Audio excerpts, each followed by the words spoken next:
On propose de calculer le champ électromagnétique rayonné par une charge accélérée.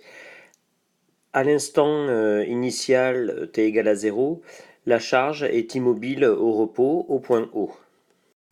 À l'instant t égale à 0, elle se met à accélérer jusqu'à atteindre une vitesse v0 qu'elle a acquise à l'instant τ. Et on va donc calculer le champ électrique créé par cette charge animée de ce mouvement-là en utilisant les idées proposées par Edwin Purcell dans son cours d'électromagnétisme. Comme la charge commence à bouger à l'instant t égale à 0, à un instant t positif, l'information relative au mouvement de la charge ne peut pas avoir dépassé la sphère de rayon R égale à Ct. Voilà, que je trace ici en rouge. La charge se remet à avancer à vitesse constante à partir de l'instant τ.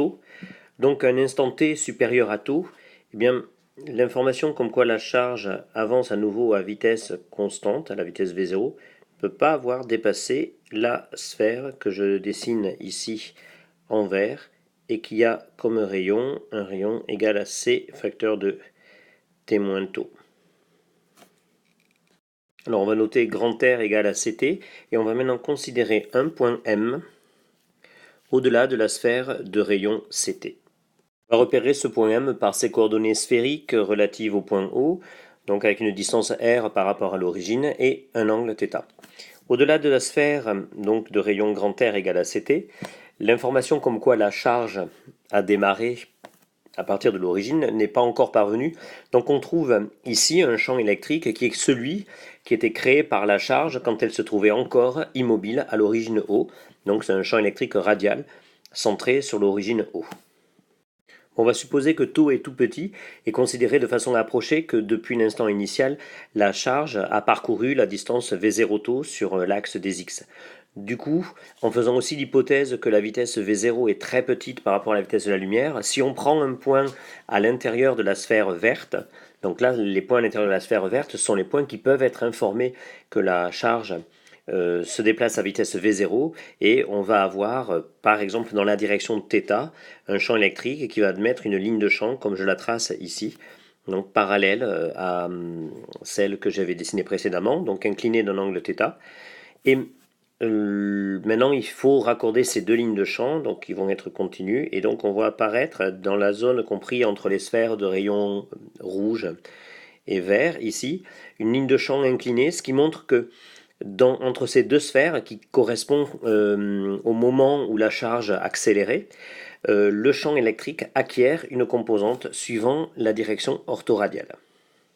Alors on va faire intervenir l'angle alpha, dont on voit que la tangente de alpha est précisément égale justement à la composante orthoradiale du champ électrique entre les deux sphères de rayon rouge et vert et la composante dans la direction radiale que je vais noter E perpendiculaire. Mais on peut aussi écrire que la tangente alpha, c'est la longueur L sur la distance entre les deux sphères qui est égale à c τ. Et pour trouver la longueur L, on peut s'intéresser donc au triangle qui est ici, là, au voisinage de l'origine O, où apparaît l'angle θ que je pointe ici. Et donc, on va pouvoir écrire que L est égal à V0 τ fois sinus θ. Alors non pas V0 τ, mais V0 t. Donc il faut que je corrige ça. Et voilà.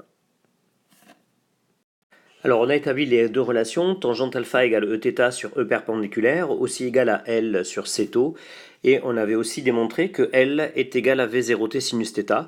On va en déduire du coup l'expression de Eθ en fonction du reste.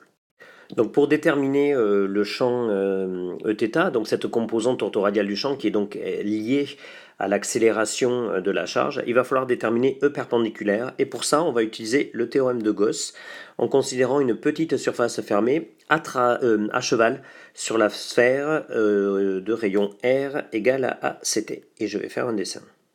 Donc on écrit le théorème de Gauss, on va avoir donc sur la partie extérieure de la surface S, c'est-à-dire au-delà de la sphère de rayon grand R égale à Ct, on va avoir donc le champ électrostatique créé par la charge ponctuelle quand elle était placée au point O. Je vais noter ER, sa composante radiale, donc je multiplie par la surface S considérée.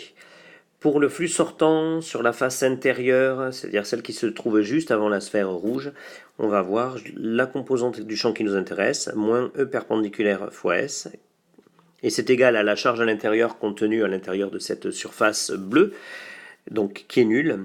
En fait, cette surface bleue est infiniment proche des deux côtés de la sphère rouge, et on obtient finalement la continuité de la composante normale à la sphère, et je vais obtenir E perpendiculaire qui est égal à ER, c'est-à-dire Q sur 4pi epsilon 0 grand R au carré, avec, donc je le rappelle, grand R qui est égal à CT. On a donc maintenant de quoi écrire la composante orthoradiale du champ dans cette zone qui porte la marque de l'accélération de la charge. Voilà, on regroupe les résultats obtenus. Eθ s'exprime donc finalement sous la forme V0t sinus θ sur Cτ multiplié par Q sur 4pi epsilon 0 R carré. Et donc là, on va déjà faire apparaître l'accélération de la charge. Donc on voit ici V0 sur τ, c'est l'accélération qu'on va noter A.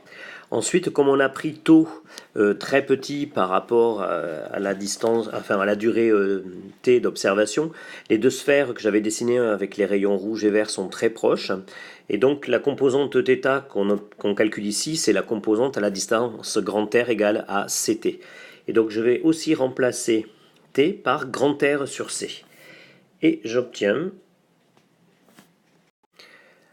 on obtient donc Q sur 4pi epsilon 0 C au carré, divisé par le rayon grand R, et puis A fois sinus θ. Donc on va réécrire de façon légèrement différente cette expression-là, puisque 1 sur epsilon 0 C carré, c'est en fait mu 0, donc je peux écrire mu 0 sur 4pi, Q sinus θ sur grand R, fois l'accélération A.